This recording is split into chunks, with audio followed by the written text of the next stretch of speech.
How's it going, guys? My name is Zach with the Movie Castle, and today we're going to be talking about Camp Cold Brook. Camp Cold Brook from 2020. Well, IMDb listed as 2018, but then when you scroll down to their release date, it says 2020, and if you look on the back of the box, it says 2020 as well. So I'm going to say 2020 for this one. I don't know why IMDb is saying 18.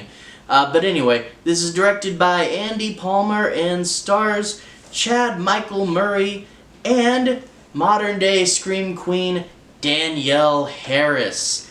And also, if you look at the top, produced by Joe Dante. That's actually the first thing that caught my eye. There's lots of movies in Walmart that are, kind of direct to DVD. But yeah, Scream Factory, although modern Scream Factory, can kind of be hit or miss. I mostly like Scream Factory for their older releases, but Scream Factory and Joe Dante. Joe Dante got Gremlins, The Howling, Piranha. He's a really good director, and he's also kind of involved on YouTube now. He does Trailers from Hell, and it's him talking about these really cool movies. So yeah, I'm a big Joe Dante fan, but I know that producer doesn't always mean that they have big influence or that they're really involved.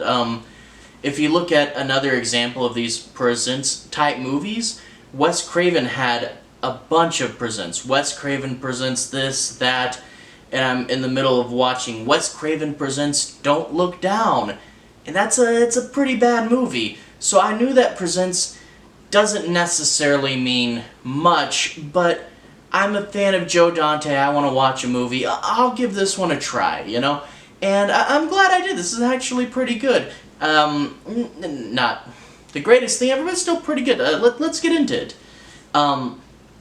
This guy, Chad Michael Murray's character, Jack, he runs a ghost show. I think it's a Ghost Squad. And they're doing 3 seasons, and they're wrapping up shooting the 3rd season, but it's still, it just started airing, And the guy, the manager of the network, calls him into his office and says, your ratings are down, reality TV's on the decline, we're thinking we're gonna cancel you. And of course he protests to this, because no one wants their show to end. And he says, here's what we'll do. I'll go out, and for the last episode that we're going to shoot, I'm going to shoot the best thing ever. We can air it as a 90-minute special during summer, and I'll boost the ratings, and you'll give us a 4th season. So he's kind of hinging everything on this last episode being really great. But he doesn't really have a plan. So he goes back to his crew, and he starts talking, and one lady they have, kind of a newer employee, is doing research, and she finds this place, from the title, Camp Cold Brook.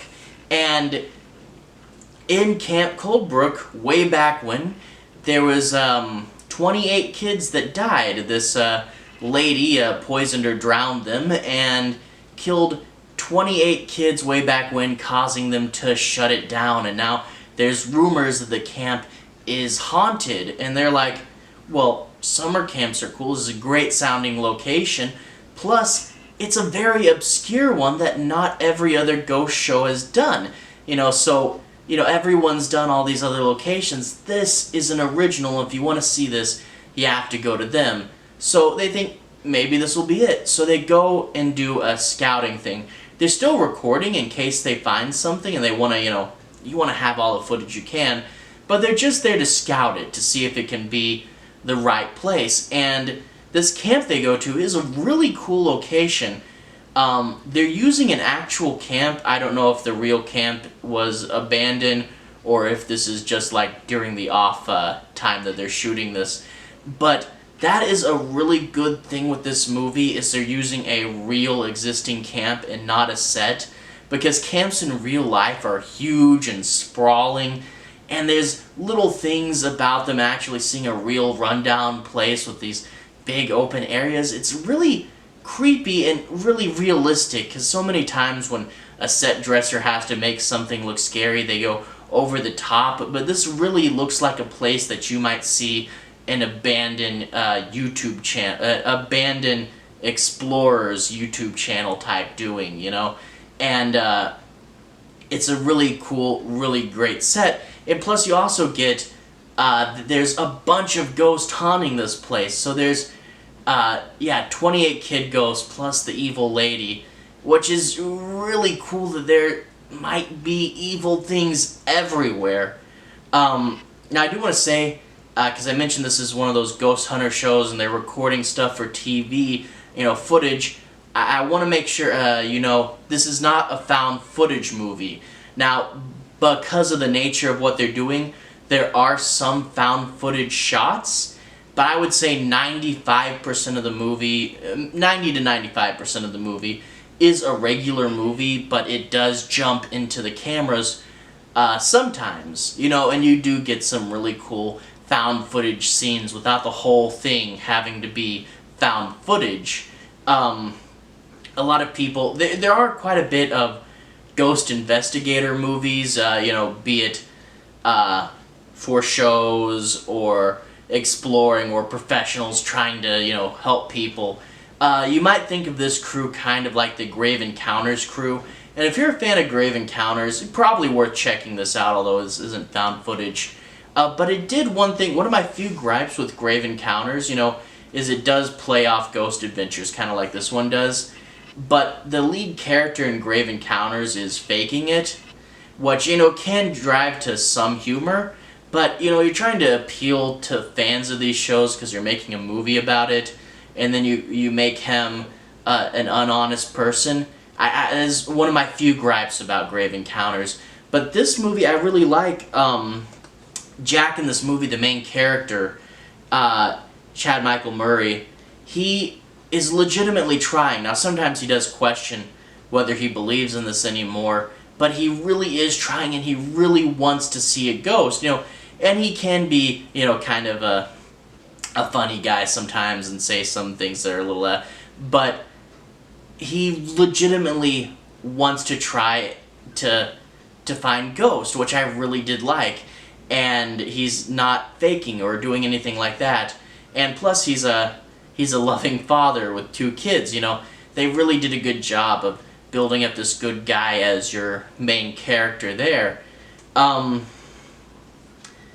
But yeah, overall, I really like this movie, but there is some things that we have to talk about as flaws. One, this is kind of a jump scare movie. Now, jump scares, I say it depends on context, but some people, you say it's a jump scary movie, they're going to be turned off immediately. But I think these are edited a little better than normal. And 2, sometimes they have really wide shots where you don't necessarily see what's going on right away, which usually is a good thing, but some of them are too wide, and then with that night vision filter on, there are sometimes where a character could see something, and I was like, what the heck, where is it? So they weren't always super clear. And then also, they have the close-ups, they'll turn their camera around and do their face, and these are way too cropped in, and I'm like, what kind of, I'm just imagining this being used in the show. It's really, really close to their faces all the time. I'm like, it's a little thing that bugs me. But in regards to the cameras, it's actually a cool thing, is they talk about how the cameras they're holding have these really good gimbals on them, and they have a feature where it can turn the camera one way or the other, so they can get the thing they're looking at, and then they can turn and get themselves really quick, and the gimbals make it smooth, so that really did make the found footage segments better, although it's kind of a nerdy thing, literally having part of the movie about gimbals. But this is kind of a nerdy movie, like early in the movie where they're talking about what place they should go to, they're like, we should do the Winchester Mystery House, and I love how that's kind of become a gag, like that's where all the ghost shows go.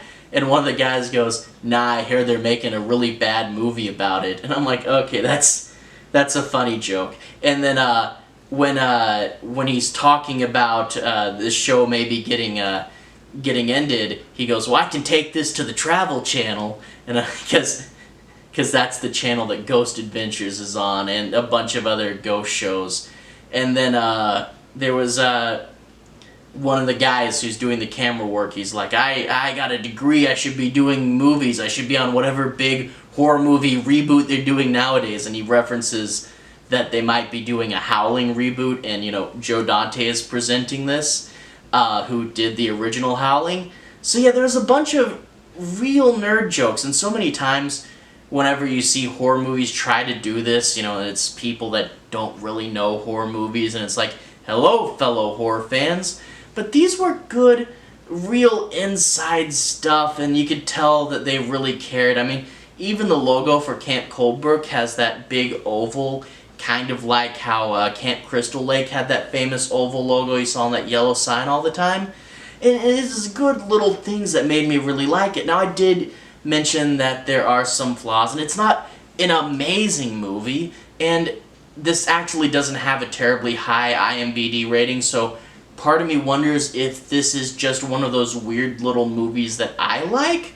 But overall, it was a really pleasant surprise. Again, not the greatest thing ever, but a really fun, pleasant surprise. And if you like the Ghost Investigators genre, and if you like haunted summer camps, the summer camp subgenre, this definitely appeals to you. But if you're the more cynical, of the movie fans, you'll have a bit to say about this, especially the jump scares. But overall, I did really like it.